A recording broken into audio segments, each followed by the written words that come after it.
तो JNM nursing के जो फॉर्म में कब से भरे जाएंगे, अब आपको कोई भी कंफ्यूजन नहीं रहने वाला है, बिकॉज अब ऑफिशियल नोटिस जारी कर दिया गया है यूपी के हेल्थ डिपार्टमेंट की तरफ से या फिर कहेंगे सरकार की तरफ से।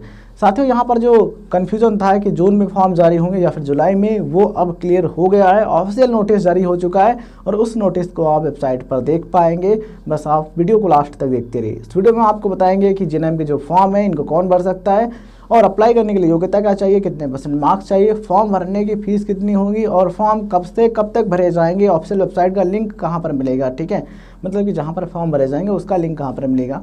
तो हर एक चीज़ आपको जानने को मिलेगी। सो अगर आप जानना चाहते हैं तो इस वीडियो के एंड तक बने रहिए। चलिए सबसे पहले हम बात कर लेते हैं कि कितनी सीटें हैं जिनमें एडमिशन होने वाला है। तो साथियों 9 राजकीय प्रशिक्षण केंद्र हैं या फिर कहें गवर्नमेंट नर्सिंग के ट्रेनिंग सेंटर हैं जेएनएम में एडमिशन के लिए, और वहाँ पर कुल सीटें कितनी खाली हैं, 453 यानी कि 453, ठीक है। तो 453 सीटें हैं जिन पर एडमिशन होना है, किसमें, जेएनएम नर्सिंग कोर्स में। और इसमें लड़के और लड़कियां दोनों ही अप्लाई कर सकते हैं, मतलब कि इसमें male and female both candidates form fill कर सकते हैं और एडमिशन ले सकते हैं, मतलब कि पुरुष और महिलाएं दोनों को यहाँ पर अवसर दिया जा रहा है जेएनएम नर्सिंग का डिप्लोमा करने के लिए, ठीक है। हम बात कर लेते हैं कि फॉर्म कब से कब तक भरे जाएंगे। तो फॉर्म भरे जाएंगे 1 जुलाई 2024 से 31 जुलाई 2024 तक, ठीक है। देखिए हमने आपको जो पिछले वीडियोज़ हैं उनमें क्या बताया है कि फॉर्म मई से जुलाई तक आ सकते हैं, बिकॉज पिछले कुछ वर्षों में मई में जारी हुए थे, उसके बाद अभी जुलाई में जारी हुए थे, ठीक है। तो 2024 में जो फॉर्म है इसकी ऑफिशियल डेट जारी हो चुकी है। कब से कब तक, 1 जुलाई से फॉर्म स्टार्ट होंगे और 31 जुलाई तक भरे जाएंगे। ये आप ऑफिशियल नोटिस में देख पा रहे होंगे, बिल्कुल क्लियर मेंशन है, ठीक है। तो अब कोई भी कन्फ्यूजन की बात नहीं है, इस नोटिस को आप देखिए, बिल्कुल क्लियर यहाँ पर मेंशन कर दिया गया है कि 1 जुलाई से फॉर्म स्टार्ट हो रहे हैं। तो आपको सभी डॉक्यूमेंट्स रेडी रखने हैं। कौन कौन से डॉक्यूमेंट्स इंपॉर्टेंट होते हैं, 10th और 12th का मार्कशीट एंड सर्टिफिकेट जो है, आपका आधार कार्ड और डोमिसाइल सर्टिफिकेट और जो अदर डॉक्यूमेंट्स होते हैं वो बिल्कुल रेडी आप रखिएगा और अपडेट रहिएगा, ठीक है। अपडेट रहना इंपॉर्टेंट है। जैसे ही वहाँ पर लिंक एक्टिवेट होता है फॉर्म फिल करने का, वहाँ पर क्लिक करके आप फॉर्म फिल कर दीजिएगा, ठीक है।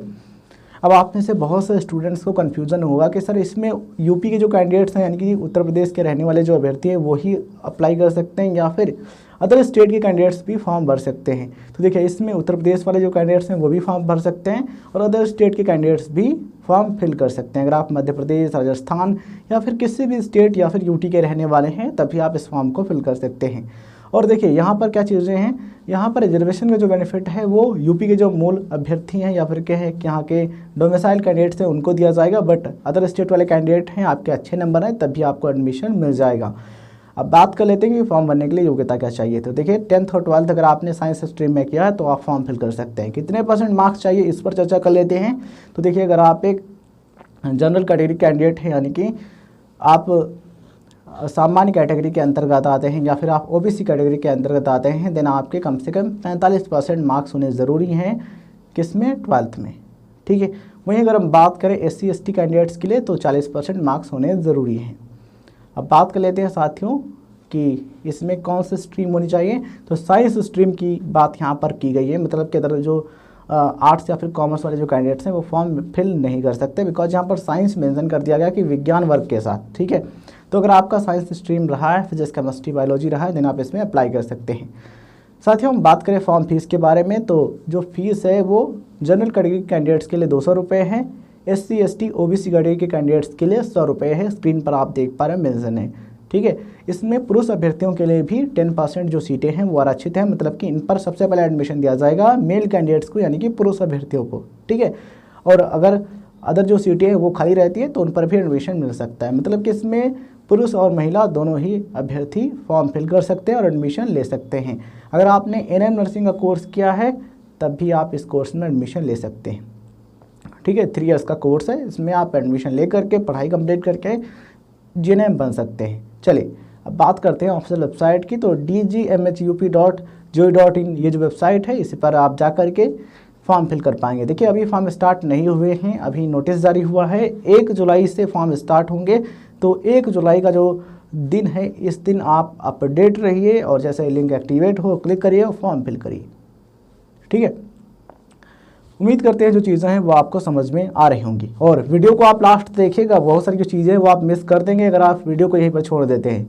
अब बात कर लेते हैं चयन की, यानी सिलेक्शन कैसे होगा। तो यहाँ पर आप देख पा रहे हैं बिल्कुल क्लियर मेंशन है, क्या मेंशन है कि जो चयन है वो 10th और 12th है, यानी कि हाई स्कूल और इंटरमीडिएट का जो परसेंटेज है, ठीक है, उसका एवरेज निकाला जाएगा, यानी कि एवरेज परसेंटेज के आधार पर मेरिट बनेगी और उस मेरिट के आधार पर सिलेक्शन होगा। मतलब कि 10वीं और 12वीं, ठीक है, दोनों के मार्क्स जोड़े जाएंगे, फिर उसका एवरेज निकाला जाएगा और फिर उसी के बेस पर मेरिट लिस्ट तैयार की जाएगी और उस मेरिट में इनके ज़्यादा नंबर रहेंगे, मतलब कि जिसकी मेरिट ज़्यादा रहेगी उस हिसाब से सिलेक्शन होगा। और यहाँ पर देखिए केवल मेरिट ज़्यादा नहीं, यहाँ पर आरक्षण भी माने रखता है, मतलब कि रिजर्वेशन का जो बेनिफिट है वो भी दिया जाएगा। तो आरक्षण और कैटेगरी और परसेंटेज मेरिट, इन चीज़ों के आधार पर जो है वो सारी चीज़ें बिल्कुल डिपेंड करेंगी, मतलब कि इन्हीं के आधार पर सिलेक्शन होगा, ठीक है।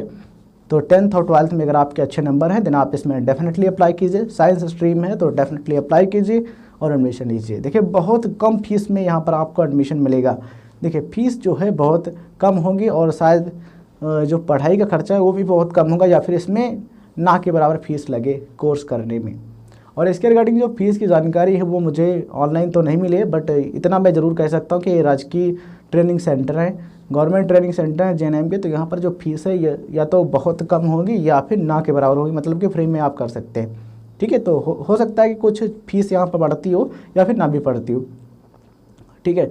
तो बहुत अच्छा मौका है, बस आपको वेट करना है थोड़ा और एडमिशन लीजिए और अच्छे तरीके से पढ़ाई कीजिए और समाज की सेवा कीजिए। देखिए समाज की जो सेवा है वो आप कई तरीके से कर सकते हैं, नर्स बनकर भी कर सकते हैं, डॉक्टर बनकर के, और बहुत सारी जॉब प्रोफाइल्स हैं उन पर कर सकते हैं। देखिए समाज में सब प्रकार के लोग रहते हैं और हर किसी का जो कर्तव्य है महत्वपूर्ण होता है। कोई ज़रूरी नहीं कि आप नर्स ही बनेंगे, लेकिन अगर आप नर्स बनते हैं तो वहाँ पर आपको समाज के लोगों की सेवा करने का, हेल्थ सेक्टर का जो नॉलेज है वो आपको मिलता है, ठीक है। मेडिकल डिपार्टमेंट में आप काम करते हैं उसका अनुभव रहता है और बहुत सारे जो बेनिफिट्स हैं वो आपको मिलते हैं।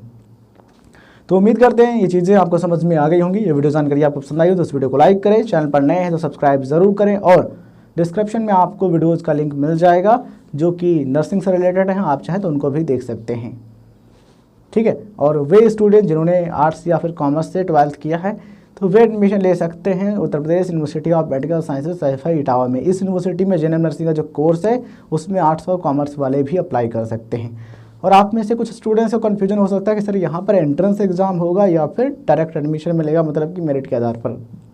देखिए ये जो अभी पहले हमने जो फॉर्म बताए हैं इनमें चयन जो यानी कि जो सिलेक्शन है वो मेरिट के आधार पर होगा, 10th और 12th का जो परसेंटेज है उसके आधार पर। यहाँ पर कोई भी एंट्रेंस एग्ज़ाम नहीं होने वाला है। अगर एंट्रेंस एग्ज़ाम होना होता तो यहाँ पर क्लियर मेंशन किया गया होता है, बट मेंशन नहीं है, मतलब कि 10th और 12th का जो परसेंटेज है उसी के आधार पर एडमिशन मिलेगा। सैफई यूनिवर्सिटी जो है उसमें एंट्रेंस एग्ज़ाम होता है, उस एंट्रेंस एग्ज़ाम की तैयारी करके एडमिशन आप उसमें ले सकते हैं।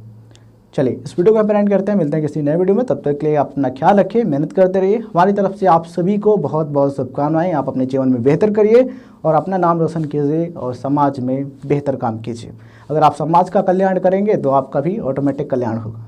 धन्यवाद। जय हिंद, जय भारत।